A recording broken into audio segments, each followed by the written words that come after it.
Me ollaan tultu siunaamaan Israelia ja rukoilemaan rauhaa Jerusalemille. Se on tämä juhlan tavoite. Juhlan aloitti Markku Muurimäki soittamalla Oinaan sarvi sofaria. Sofarin hengellinen merkitys juutalaisuudessa on kansan herättäminen. Israel elää nyt aikaa, jolloin on tärkeää herätellä myös meitä Suomen kristittyjä siunaamaan Israelia. Juutalaisvastaisuus, antisemitismi eri puolilla maailmaa on nousussa monien tutkimusten ja selvitysten mukaan. Israelin valtiona ja juutalaisiin kansana kohdistuu nyt vihaa ja uhkaa.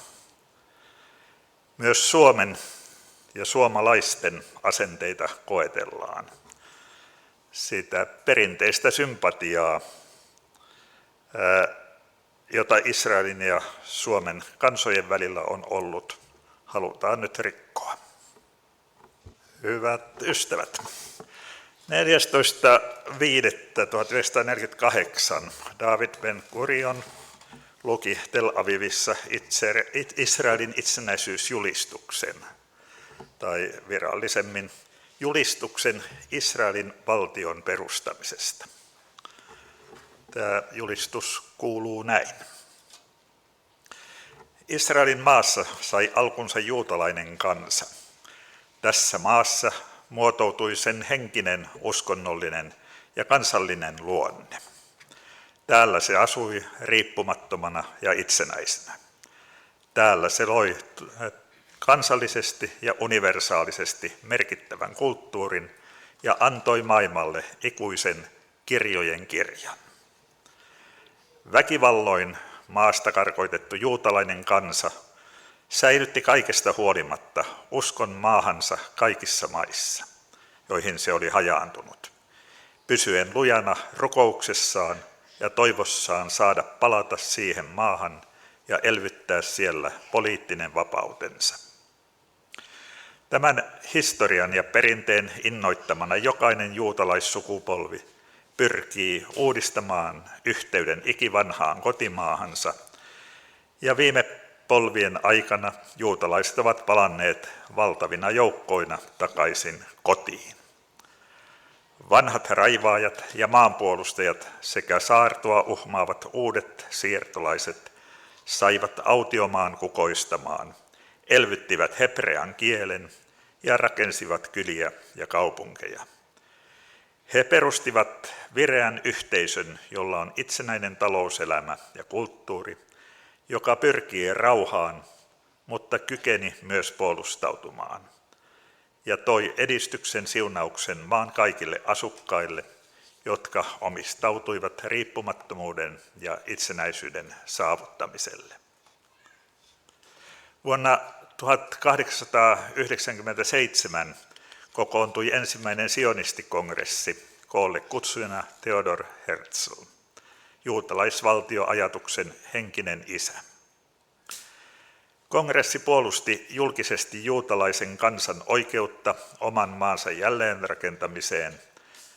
Tämä oikeus tunnustettiin 2. marraskuuta 1917 Balfourin julistuksessa ja vahvistettiin mandaatilla, jossa Kansainliitto myönsi kansainvälisellä tasolla juutalaisen kansan ja Israelin välillä vallitsevan historiallisen yhteyden ja juutalaisen oikeuden perustaa jälleen kansallinen kotinsa.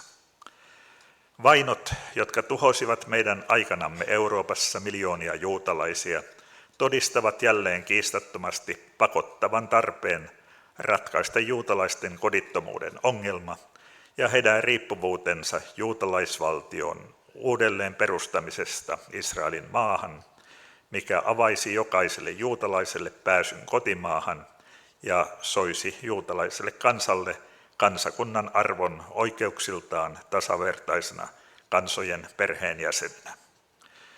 Huolimatta kaikista vaikeuksista, esteistä ja vaaroista kansanjäännös, joka oli jäänyt henkiin natsien toimeenpanemissa julmissa verilöylyissä, jatkoi sitkeästi vaellustaan Israelin maahan yhdessä muualta tulleiden juutalaisten kanssa ja lujitti jatkuvasti oikeuttaan ihmisarvoiseen elämään, vapauteen ja rehelliseen työhön kansansa kotimaassa.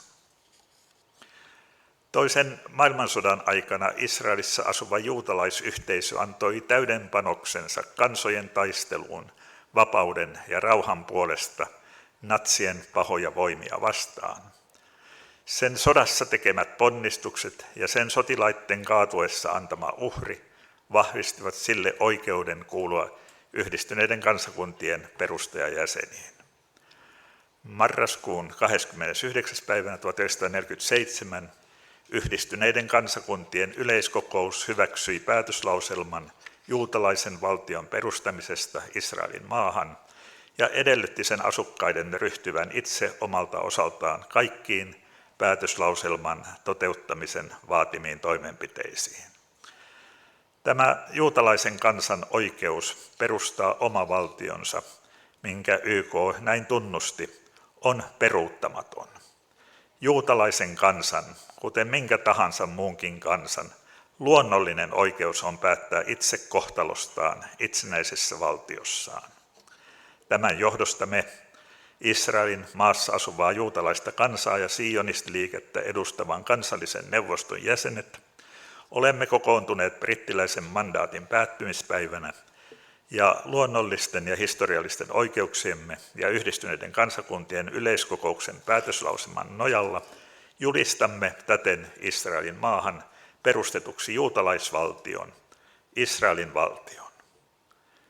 Päätämme, että mandaatin päättymishetkestä keskiyöllä sapattina Iliarkuun 6.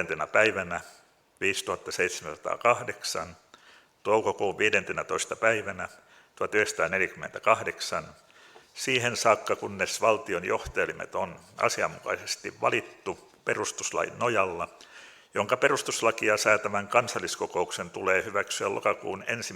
päivään mennessä.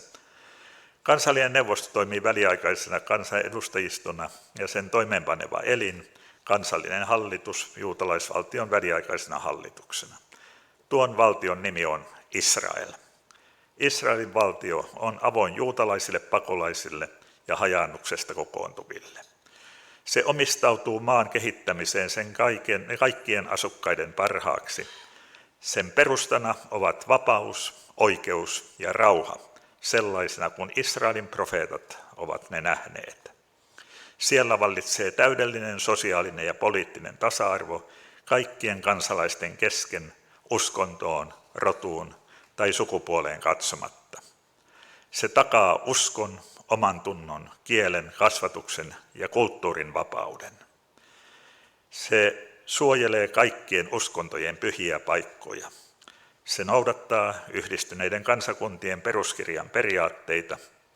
Israelin valtio on valmis yhteistoimintaan Yhdistyneiden kansakuntien eri elinten ja edustajien kanssa yleiskokouksen 29. marraskuuta 1947 hyväksymän päätöslauselman toimeenpanemiseksi ja toimii koko Israelin maan taloudellisen yhdistymisen toteuttamiseksi.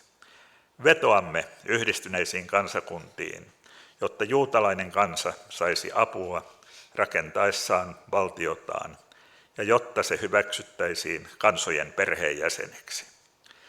Viimeksi kuluneina kuukausina meitä vastaan suunnattujen väkivaltaisten hyökkäysten keskelläkin vetoamme Israelissa asuviin arabikansan jäseniin, jotta he säilyttäisivät rauhan ja tekisivät osuutensa valtion rakentamiseksi täydellisen ja tasavertaisen kansalaisuuden sekä asianmukaisen edustuksen pohjalta niin väliaikaisissa kuin pysyvissäkin valtion elimissä. Ojennamme rauhan ja hyvän naapuruuden käden kaikille meitä ympäröiville valtioille sekä niiden kansoille ja vetoamme niihin molemminpuolisen avuliaisuuden ja yhteistoiminnan toteuttamiseksi niiden ja maassa asuvan itsenäisen juutalaisen kansan välillä. Israelin valtio on valmis avustamaan osaltaan yhteisissä ponnistuksissa koko Lähi-idän edistyksen puolesta. Kutsumme kaikkia hajaannuksessa eläviä juutalaisia yhdistämään voimansa meidän kanssamme siirtolaisuuden ja maan rakentamisen edistämiseksi ja seisomaan rinnallamme voimakkaassa pyrkimyksessämme aikakausia kestäneen kaipuumme Israelin jälleenrakentamisen täyttymiseksi. Luottaen kaikkivaltiaaseen me allekirjoittaneet vahvistamme tämän julistuksen valtiomme väliaikaisen hallituksen istunnossa kotimaamme maaperällä Tel Avivin kaupungissa tänä sapatti-iltana Iljarkuun 5. päivänä 5708 toukokuun 14. päivänä 1948. Tähän päättyi tämä julistus, jonka pohjalta Israel on sitten elänyt ja toiminut.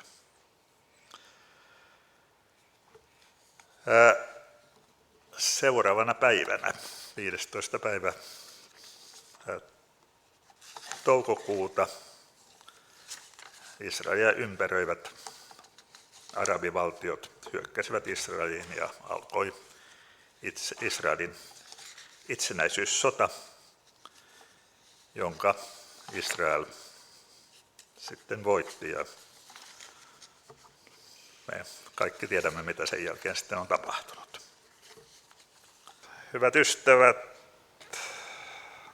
nyt noustaan ylös, siunataan yhdessä Israelia Aaronin siunauksella. Herra, siunatkoon sinua Israel ja varjelkoon sinua. Herra, kirkastakoon sinulle kasvonsa ja olkoon sinulle armollinen. Herra, kääntäköön kasvonsa sinun puoleesi ja antakoon sinulle rauhan Isän ja Pojan ja Pyhän Hengen nimeen. Amen.